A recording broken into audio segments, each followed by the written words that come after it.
Welcome po sa ating farm.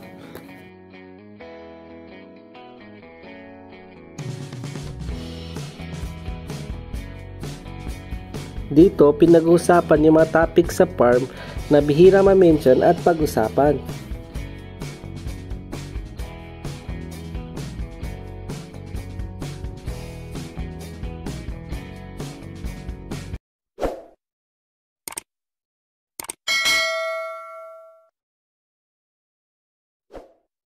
Simulan namin mag-alaga ng mga kambing. Dahil may nag-alok ng 2 kambing sa tatay ko, kinuha niya kagad. Nag-alaga na rin dati ng kambing yung tatay ko pero 1 piraso lang at hindi niya napadami. Mabuti din at babae yung 2 kambing na yon. Dahil babae, may potential na dumami. Maghahanap na lang tayo ng kambing na lalaki. So, nag-decide kami, sige, kunin na namin sila. So, lumalabas, ito yung kauna-unahang picture ng 2 kambing na yon. Pinatikim namin kagad sila ng ipil-ipil. Sa 2 kambing na nabili, yung itim yung pinakamalambing at mabait. Naalala ko pa nga nung nakatali silang 2, magkadikit yung tali nila sa leeg, kaya hindi sila makakatakbo.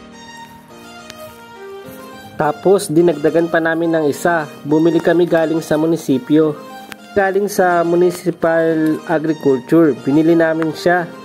Mas makikita na maganda yung pag-aalaga sa kambing na to at mas mura pa. Dahil sa ginawa namin, naging 3 na yung mga kambing. Ito namin ikwento sa inyo na mas maganda kapag nag-alaga kayo ng kambing ay more than 1. Kaya namin nasabi yon kasi kapag nag-alaga ka ng kambing, sayang yung panahon kapag 1 lang. Mas maganda, mas marami kasi mas mabilis din sila magpadami. Dahilan din yung kapag 1 lang yung kambing na inalagaan nyo, malungkutin yung 1. Pero kapag 2, 3 o mas marami, mas adapt kagad sila kasi hindi sila malulungkot kagad at hindi sila mai-stress. Sa unang dating ng kambing na to, maingay siya, malungkot siya, sigaw siya ng sigaw. Iba kasi yung pag-aalaga sa kanya kaysa sa pag-aalaga sa amin. Nung una, nung binili namin siya, wala siyang tali. Sabi nila, sa bundok daw to tatakbo-takbo.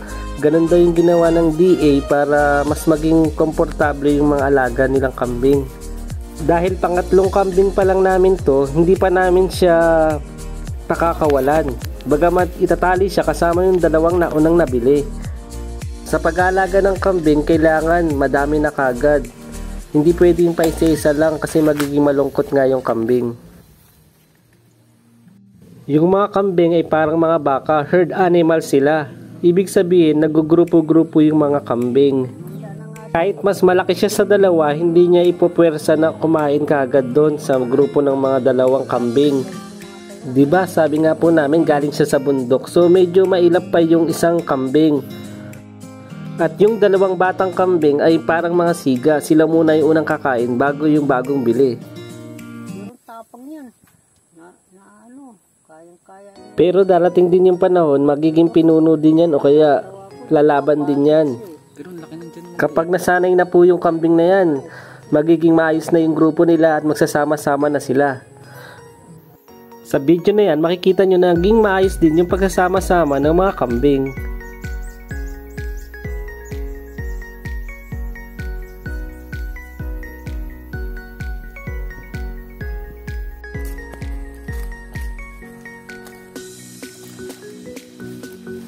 May nag-alok uli ng kambing sa amin, 2 pa uli. Kaya, ang ginawa natin, dapat natin sila uling dagdagan. Ngayon, 5 na po sila, 5 inahin, magandang numbers. Ang nadagdag po ay si Brown tsaka si Black.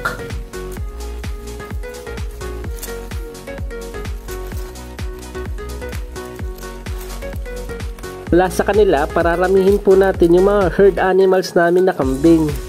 5 na sila, gawa na natin sila ng bahay.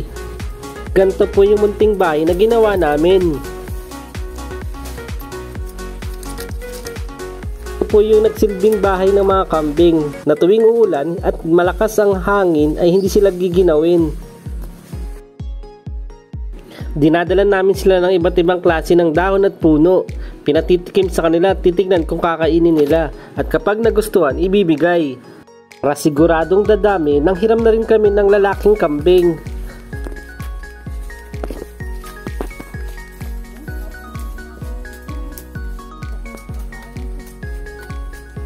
Di ba? Ganito po ang plano, lahat ng 5 yon ay aasawahin niya. Dahil nakahiram, libre lang po yung breed ng kambing na nahiram namin.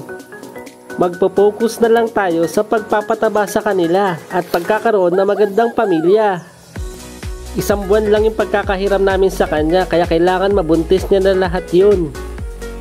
Habang nagtatanim din kami ng mga puno na pagkain ng kambing. Dual purpose yung process na yan. Bakod na magiging pagkain pa.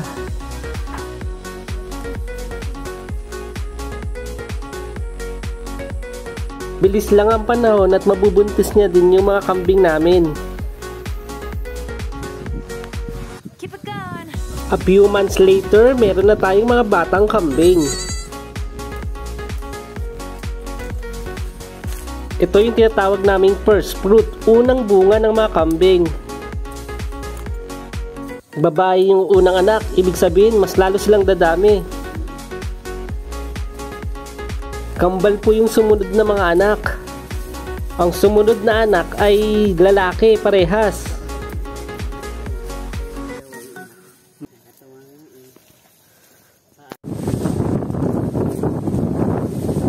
Tayo, babait na mga kambing mo tayo, babait.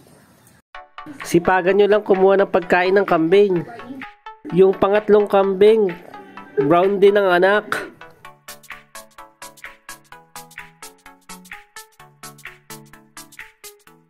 Ang anak naman ng pang-apat na inahin ay kulay puti, solid white. Sa 5 inahin, 4 lang yung nagkaroon ng anak. Kaya kung isa lang ang inalagaan nyo, tapos hindi pa nagkaanak, masayang ang oras. Siya nga pala, si Tagpe na black yung walang anak.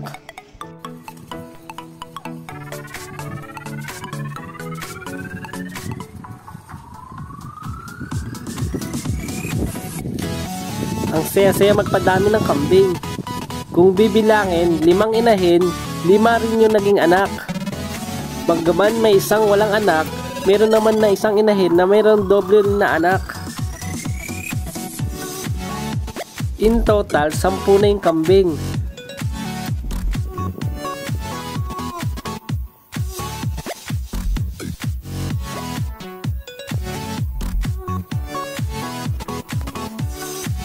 San ka pa? Dumodoble yung pera mo. Sa agriculture, meron din money making machine. Hindi mo napapansin, lumalago yung investment mo.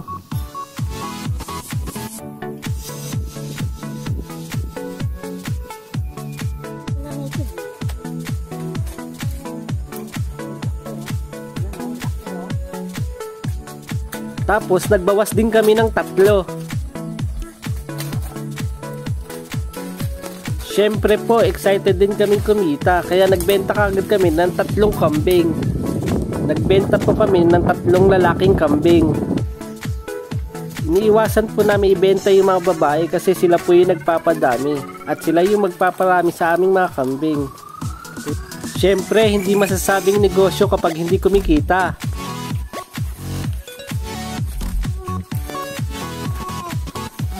Seven na natira, nagsimula ulit kami magpalago. Sipagan nyo lang at magkakaroon din kayo ng maraming kambing. At hindi pa dyan nagtatapos yung kwento natin. Sa second batch ng panganganak ng mga kambing, 5 na yung inahin na ng anak. 5 inahin pero 6 ang naging anak nila lahat. Ang maganda sa agriculture, pwede rin ikaw mag-alaga ng mga hayop nang hindi bumibili ng pagkain nila. Guys, kahit isang beses hindi pa kami bumili ng pagkain ng mga kambing.